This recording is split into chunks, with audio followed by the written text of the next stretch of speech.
investigadora a recomendar a la Subcomisión de Acusaciones Constitucionales del Congreso de la República formular denuncia contra el expresidente Ollanta Moisés Humala Tazo, Luis Miguel Castilla Rubio, exministro de Economía y Finanzas, Jorge Humberto Merino Tafur, a Eliodoro Octavio Mayorga Alba, exministros de Energía y Minas, a René Cornejo Díaz, exministro de Vivienda, Construcción y Saneamiento, a Juan Manuel Benítez, exministro de Agricultura, a José David Gallardo, exministro de Transportes y Comunicaciones, a Milton Von Hess, exministro de Agricultura, y a Carlos Paredes Rodríguez, exministro de Transportes y Comunicaciones. Esos son exmiembros del Consejo Directivo de Proinversión por el delito de colusión agravada. También a Rosa María Soledad Ortiz, exministra de Energía y Minas, por el delito de omisión de actos funcionales y colusión agravada. Y a Jorge Humberto Merino, por el delito de lavado de activos. También recomendamos a la Fiscalía de la Nación pronunciamiento correspondiente por el delito de lavado de activos y tráfico de influencias que habrían cometido la señora Nadine Heredia Alarcón, y a Rocío del Carmen Calderón Binatea y a Antonia Alarcón Cubas, viuda de Heredia, por lavado de activos. Al igual que con Claudia Teresa Jocama, a Runley Rodríguez de Carvalho, a Luis Fernando de Castro Santos, a Felipe Montoro Gens, a Luis Lindgren Costa y a Jorge Enrique Simoes Barata, por colusión agravada y negociación incompatible. A Jacob Paul Rosas Romero, exdirector de promoción de Proinversión, a Luis Renato Sánchez Torino, expresidente de la Comisión de Evaluación de los Sobres número 2 y número 3 del concurso, a Gustavo Adolfo Navarro Valdivia, a María del Rosario Raquel Patiño Marca, a Edgar Bartolo Ramírez Cadenilla, a Rosa María Soledad Ortiz, ellos exmiembros del Comité Pro Seguridad Energética, y por el delito de colusión agravada en calidad de cómplice a Claudia Teresa Jocama. Por el delito de colusión que habría cometido Alfredo Juan Carlos Damer Lira,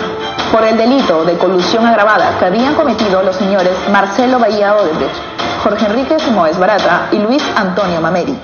También recomendamos al Poder Ejecutivo aplicar la cláusula anticorrupción contemplada en el contrato de concesión del proyecto. Finalmente, recomendamos la confirmación de una comisión investigadora del Congreso para que se encargue de investigar la actuación de los funcionarios públicos en las principales etapas de los proyectos Gasoducto Andino del Sur, adjudicado a la empresa Kuntur Transportadora de Gas, y mejoras a la seguridad energética del país y desarrollo del gasoducto surperuano, con especial énfasis en la existencia de recurso natural del gas, la determinación del costo del gasoducto, la constitución de las cartas, fianzas y su ejecución,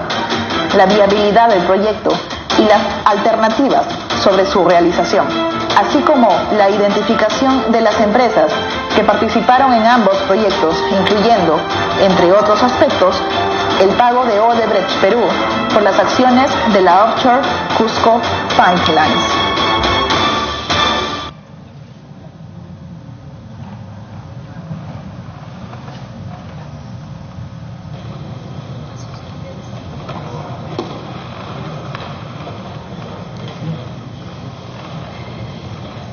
En el contrato de concesión del gasoducto surperuano se pactó la realización de las siguientes obras principales. El tramo B, construcción de un gasoducto transportador de gas natural y un poliducto transportador de líquidos de gas natural. Este tramo debía partir de la planta de separación Malvinas en Cusco hasta llegar a un punto de conexión. El tramo A1, que comprende la construcción de un gasoducto que va desde el punto de derivación hasta llegar al distrito de Urcos, en Cusco. Este tramo tendría, a su vez, dos ramales, el primero dirigido a la central térmica de Quillabamba y el segundo dirigido a la provincia de Anta, en Cusco. Y el tramo A2,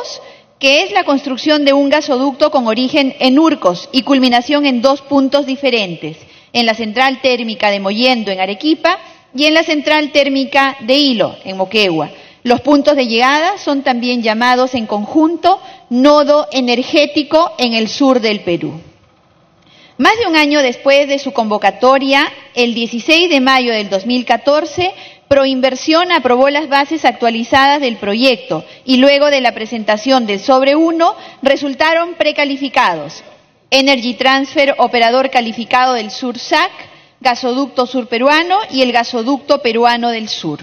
El 26 de junio se llevó a cabo la presentación de los sobres número 2 y número 3, sin la participación de Energy Transfer, operador calificado del Sur SAC, y la apertura del sobre número 2, que contenía la propuesta técnica de los postores precalificados siguientes: Consorcio Gasoducto Sur Peruano y el Consorcio Gasoducto Peruano del Sur. El 30 de junio del 2014, la entidad convocante dio a conocer el resultado de la evaluación del sobre número 2, que dio como postor calificado al Consorcio Gasoducto Sur Peruano y como descalificado al Consorcio Gasoducto Peruano del Sur. Por lo tanto, se declara válida la propuesta presentada por el Consorcio Gasoducto Sur Peruano, integrada por las empresas Inversiones en Infraestructura, Transporte por Ducto SAC y Enagas Internacional SLU. Hechos relevantes alrededor de este megaproyecto. Los hechos relevantes del proyecto son los siguientes: pagos mensuales registrados en la agenda de la señora Nadine Heredia bajo el nombre de Marcelo y pago de $3 millones, proyecto OH, entre mayo y diciembre del 2011.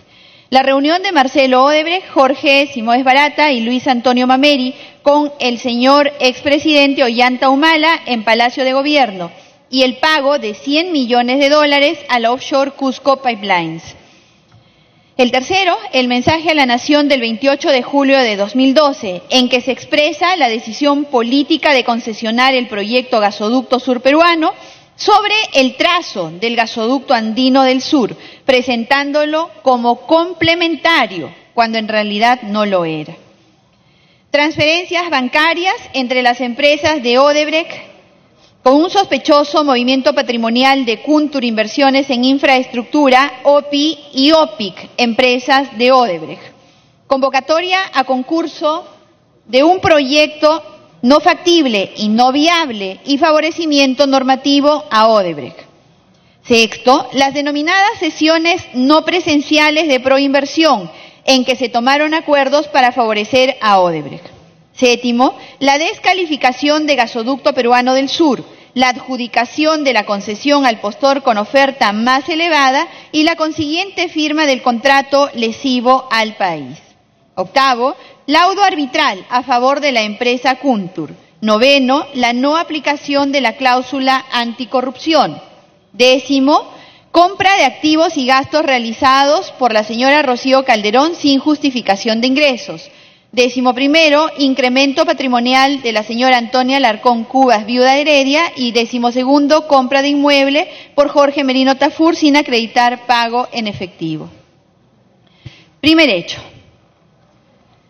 Los primeros pagos sospechosos recibidos por Nadine Heredia de un denominado Marcelo se dieron entre diciembre de 2009 y enero de 2011, sumando $340.000.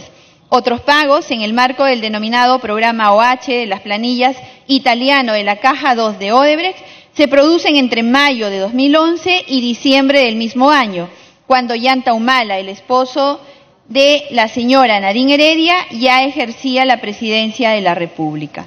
Por otra parte, las operaciones de compra de inmuebles, viajes, tarjetas de crédito, cuentas de ahorro, ponen de manifiesto la tenencia directa de activos no justificados, así como la disposición de ingresos no justificados de las personas de Rocío Calderón, Susana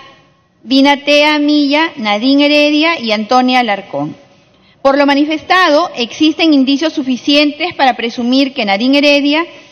habría cometido el delito de lavado de activos, tanto por la modalidad prevista y sancionada en el artículo 1 como en el artículo 2 del Decreto Legislativo 1106. Así, se tiene que, al haber contribuido con que Jorge Enrique Simoes Barata transfiera dinero cuya procedencia ilícita conocía, actuó como cómplice del delito de lavado de activos en la modalidad de transferencia, donde el autor del delito sería Jorge Simoes Barata.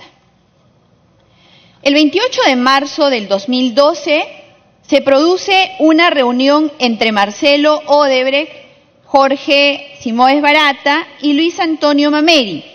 Ellos se reúnen con el expresidente Ollanta Humala en Palacio de Gobierno. Ese mismo día,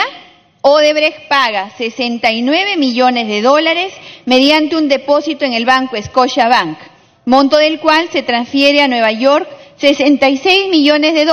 a la cuenta del offshore Cusco Pipelines. Marcelo Odebrecht ha declarado que en total pagó más de $100 millones por las mencionadas acciones. A partir de esta reunión se registran una serie de actos de gobierno orientados a facilitar la adjudicación del proyecto Gasoducto Surperuano a la empresa Odebrecht en términos excesivamente favorables a la empresa y lesivos al país. Según los testimonios de Marcelo Odebrecht, Odebrecht Perú Inversiones en Infraestructura, OPI, pagó $100 millones por una empresa que tenía solamente 62 millones de soles de capital social, es decir, alrededor de $20 millones,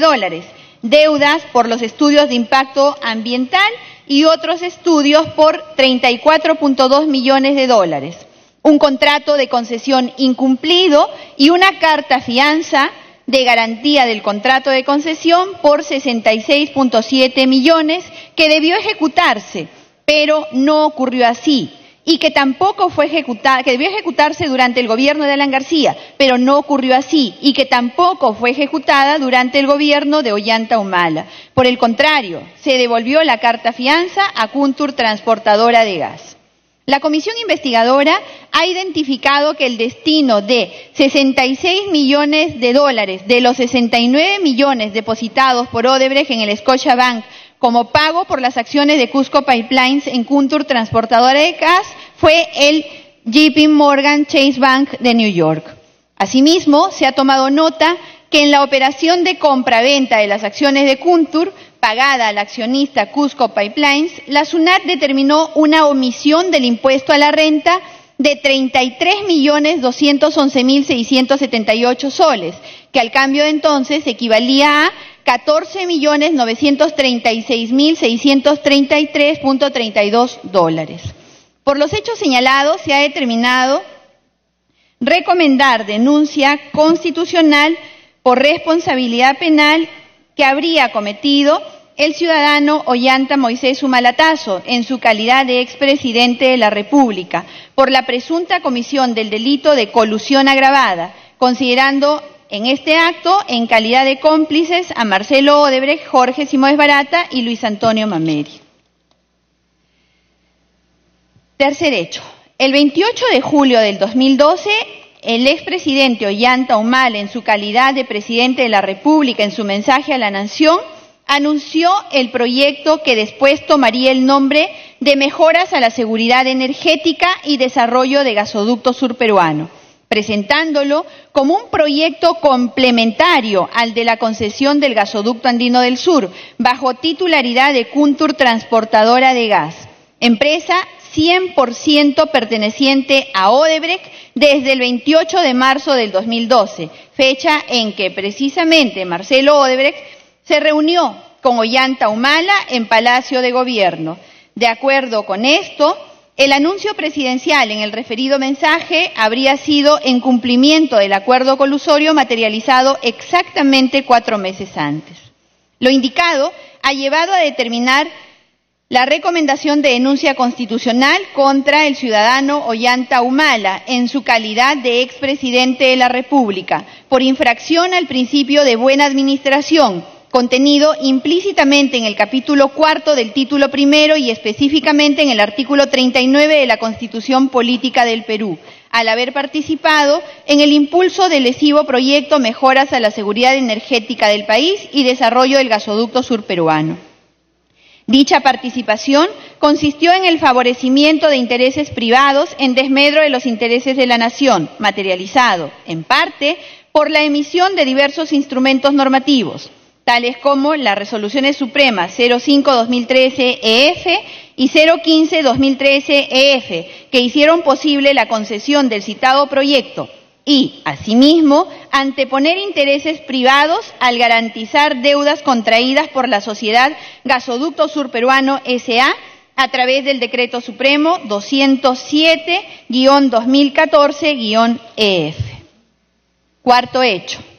Entre el año 2011 al año 2014 se realizaron voluminosas transferencias bancarias no justificadas por operaciones comerciales entre las empresas de Odebrecht, la offshore Odebrecht Overseas y Odebrecht Perú Ingeniería y Construcción, hasta por 1.400 millones de dólares. Al mismo tiempo que se produjeron sospechosos movimientos patrimoniales de Kuntur Inversiones en Infraestructura, Odebrecht Perú Inversiones en Infraestructura y Odebrecht Perú Ingeniería y Construcción. Movimientos que, finalmente, abonarían a la formación del capital social de Gasoducto Surperuano. Por lo expresado, existen indicios que permiten presumir responsabilidad penal en la que habría recaído en las personas señaladas, conforme a la redacción prevista y sancionada en el artículo 1 del Decreto Legislativo 1106, antes de ser incorporada la modificación del Decreto Legislativo 1264, por parte de las personas Claudia Teresa Jocama Cuae, Rodney Rodríguez de Carvalho, Luis Fernando de Castro Santos, Felipe Montoro Jens, Luis Lindgren Costa y Jorge Enrique Simoes Barata. Quinto hecho. Convocatoria a concurso de un proyecto no factible y no viable y favorecimiento normativo a Odebrecht. Proinversión realizó la convocatoria de un proyecto que carecía de factibilidad al no tener garantizadas ni la oferta del gas transportable ni la demanda del mismo. Al no estar sustentado en las leyes del mercado, el proyecto carecía de sostenibilidad, por lo que requirió del apoyo del Estado bajo la modalidad de la imposición de la recaudación mediante cobros a los usuarios de electricidad para convertirlos en los denominados ingresos garantizados, que constituyen una modalidad de financiar indebidamente la inversión que rentabilizan a su favor los concesionarios privados. Lo mismo ocurre con la denominada deuda garantizada, mediante la cual es el Estado peruano quien asume el riesgo financiero del concesionario. De acuerdo con Ocinermin, las empresas prestadoras de servicios de electricidad recaudaron por concepto de adelanto de ingresos garantizados la suma de $136.862.519 entre mayo de 2015 y junio de 2017, que depositaron en el fideicomiso recaudador pagador a cargo del Citibank. Estos hechos han llevado a establecer que los miembros del Consejo Directivo de Proinversión, durante el periodo en que se adjudicó el proyecto, tuvieron una intervención relevante para la legalización de todo lo ejecutado por el Comité Pro Seguridad Energética en materia de implementación del acuerdo colusorio adoptado al más alto nivel entre Ollanta Humala y los funcionarios de la empresa Odebrecht para adjudicar el proyecto técnicamente no factible ni autosostenible, como si lo fuera, a favor de Gasoducto Surperuano. Sociedad bajo control de Odebrecht, organización que resultaría beneficiaria de las transferencias de recursos y garantías otorgadas por el Estado para dotarle al proyecto de la viabilidad que no tenía. Luis Miguel Castilla Rubio, utilizando el dominio que le daba su cargo de ministro de Economía y Finanzas y presidente del Consejo Directivo de Proinversión, permitió que el acuerdo colusorio se implementara en Proinversión, avalando las sesiones no presenciales de su Consejo Directivo y aprobando en ellas las propuestas del Comité Pro Seguridad Energética, cuyos miembros habrían sido designados a propuesta de Jorge Barata y de Nadine Heredia, según la declaración del colaborador eficaz TR-01-3D2. Además de Castilla Rubio, se ha identificado la participación de Jorge Humberto Merino Tafur, exministro de Energía y Minas, de Lodoro Octavio Mayorga Alba, exministro de Energía y Minas, de René Helber Cornejo Díaz, exministro de Vivienda, Construcción y Saneamiento, de Juan Manuel Benítez Ramos, exministro de Agricultura, de José David Gallardo Q, exministro de Transportes y Comunicaciones, de Milton Martín Bonges Lacerna, exministro de Agricultura y exministro de Vivienda, Construcción y Saneamiento, y de Carlos Eduardo Paredes Rodríguez, exministro de Transportes y Comunicaciones. Sexto hecho. Las denominadas sesiones no presenciales de Proinversión en que se tomaron acuerdos para favorecer a Odebrecht. Bajo el nombre de sesiones no presenciales o también denominadas virtuales, se escondió el hecho de que los funcionarios encargados no tomaban decisiones, sino que, omitiendo sus funciones, daban una apariencia de institucionalidad a la implementación de acuerdos colusorios que se tomaban al más alto nivel entre funcionarios públicos del gobierno peruano y directivos de la brasileña Odebrecht. En estas sesiones se tomaron acuerdos que luego se firmaron entre el Ministerio de Energía y Minas y la Sociedad Gasoducto Surperuano, que obligaba a aplicar un mecanismo de cobros indebidos a los usuarios del servicio de electricidad para pagar a la empresa Odebrecht por servicios no prestados por 34 años. Esta práctica perjudicial para el Estado, a juicio de la Comisión, amerita la denuncia constitucional contra los ciudadanos Luis Miguel Castilla Rubio, Jorge Humberto Merino Tafur, Elodoro Octavio Mayorga Alba y René Helber Cornejo Díaz, Juan Manuel Benítez Ramos, José David Gallardo Q, Milton Bonges Lacerna y Carlos Eduardo Paredes Rodríguez, cada uno de ellos en su calidad de exministros y en esa condición de exintegrantes del Consejo Directivo de Proinversión, por infracción del artículo 39 de la Constitución, al haber facilitado la concesión de un proyecto con condiciones negativas para los intereses de la nación. Séptimo hecho.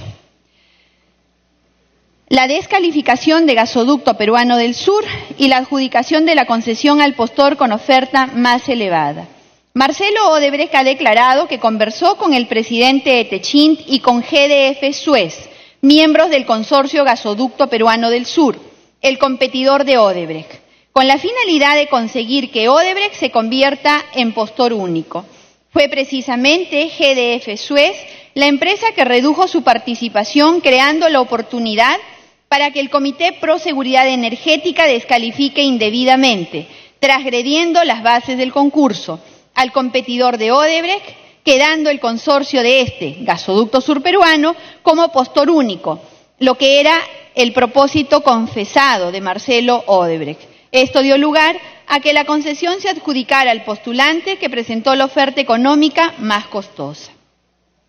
Por lo expresado, se presume la comisión del delito de negociación incompatible y de colusión agravada por parte de los ciudadanos Jaco Paul Rosas Romero, exdirector de promoción de Proinversión, Luis Renato Sánchez Torino, expresidente de la Comisión de Evaluación de los sobres número 2 y sobres número 3 del concurso para adjudicar la concesión del Gasoducto Surperuano y exjefe del proyecto en seguridad energética, Gustavo Adolfo Navarro Valdivia, exmiembro del Comité Pro Seguridad Energética, María del Rosario Raquel Patiño Marca, exmiembro del Comité Pro Seguridad Energética de Proinversión, Edgar Bartolo Ramírez Cadenillas, expresidente del Comité Pro Seguridad Energética de Proinversión, y Rosa María Soledad Ortiz Ríos, exmiembro del Comité de Pro Seguridad Energética de Proinversión como funcionarios públicos. Asimismo, se presume la comisión del delito de colusión por parte de la ciudadana Claudia Jocama Cuae, como cómplice particular. Octavo hecho. Devolución de la carta fianza de Kuntur Transportadora de Gas, ascendente a $66 millones. A fines del año 2014 ya ha firmado el contrato de concesión de Gasoducto Surperuano con el Estado, existiendo dos proyectos de transporte de gas superpuestos en el mismo trazo. Kuntur Transportadora de Gas argumentó fuerza mayor, renunció a la concesión y reclamó la devolución de la carta fianza que garantizaba el cumplimiento del contrato de concesión que precisamente no había honrado desde el año 2008. Aparentemente, no existiendo acuerdo con el Ministerio de Energía y Minas, la diferencia se llevó a la decisión de un árbitro único, que las partes acordaron sea Alfredo Juan Carlos Danmer Lira, quien había sido presidente de Ocinermin, precisamente durante parte del periodo en que Kuntur había incumplido el contrato. De esta manera, el 30 de diciembre de 2014, el experto técnico, el ingeniero Alfredo Juan Carlos Danmer Lira, emitió la decisión final, definitiva e inapelable y concluyó que el concedente debe abstenerse de ejecutar la garantía y la debe devolver al concesionario, con lo que se impidió que el Estado se resarciera del incumplimiento de Kuntur Transportadora de Gas, Odebrecht, bajo el paradójico argumento de una fuerza mayor, causada por una nueva concesión otorgada a la misma Odebrecht, que era dueña de Kuntur. El señor Alfredo Juan Carlos Dahmer Lira, en su condición de árbitro único, resolvió el laudo arbitral a favor de la empresa Kuntur Transportadora de Gas S.A., de propiedad de Odebrecht, ordenando la devolución de una carta fianza ascendente a $66 millones, pese al incumplimiento de las obligaciones que la empresa había asumido al solicitar la concesión definitiva para la construcción del gasoducto del sur. De acuerdo con los hechos investigados, existen, por lo tanto, a juicio de la Comisión, indicios que permitirían atribuir al ciudadano Alfredo Juan Carlos Dahmer Lira la presunta comisión del delito de colusión, previsto y sancionado en el artículo 384 del Código Penal, concordante con el artículo 386. Noveno hecho: la no aplicación de la cláusula anticorrupción. La cláusula 5 del contrato firmado el 23 de junio del 2014 señala que el concesionario, ninguno de sus accionistas, socios o empresas vinculadas, ni cualquiera de sus respectivos directores, funcionarios, empleados, asesores, representantes legales o agentes, ha pagado, recibido, ofrecido, ni intentado pagar o recibir u ofrecer, ni intentar pagar o recibir u ofrecer en el futuro ningún pago o comisión ilegal en relación a la concesión, el contrato y el concurso. Concluido el mandato de Leodoro Mayorga en el Ministerio de Energía y Minas, se hizo cargo de dicha cartera Rosa María Soledad Ortiz Ríos, quien, a pesar de que se hicieron públicas las irregularidades del proceso de adjudicación del gasoducto surperuano y que progresivamente se fueron conociendo las prácticas corruptas de la empresa Odebrecht, las mismas que inclusive alcanzaban al entonces presidente Ollanta Humala, no aplicó la cláusula anticorrupción. Dicha conducta amerita, a juicio de la Comisión, formular denuncia constitucional contra Rosa María Soledad Ortiz Ríos por la presunta comisión de los delitos de colusión y omisión de actos funcionales, previsto y sancionado en el artículo 384 y 377 del Código Penal, en su calidad de exministra de Energía y Minas, por cuanto no activó la cláusula anticorrupción del contrato del proyecto Mejoras a la Seguridad Energética del País y Desarrollo del Gasoducto Surperuano. Décimo hecho: compra de activos y gastos realizados por Rocío Calderón. La ciudadana Rocío del Carmen Calderón Binaté, entre los años 2011 a 2015, habría percibido un ingreso total aproximado de $304.882, con los cuales, durante dicho periodo, adquirió 2 propiedades en los distritos de La Molina y La Victoria, así como un auto. Pero, además, compartió su línea crediticia con la ex primera dama Nadine Heredia, quien, como ya se ha señalado, habría recibido dinero de proveniencia ilícita por parte de los funcionarios de la empresa Odebrecht. Destacamos que los ingresos de Calderón provienen del ejercicio de cargos públicos en el Congreso de la República, el Ministerio de Relaciones Exteriores, en el sector regido por el Ministerio de Economía y Finanzas, en el OCE, y en la Secretaría General de la Presidencia de la República. Simultáneamente a la prestación de servicios en el Ministerio de Relaciones Exteriores percibió ingresos de la empresa brasileña OAS.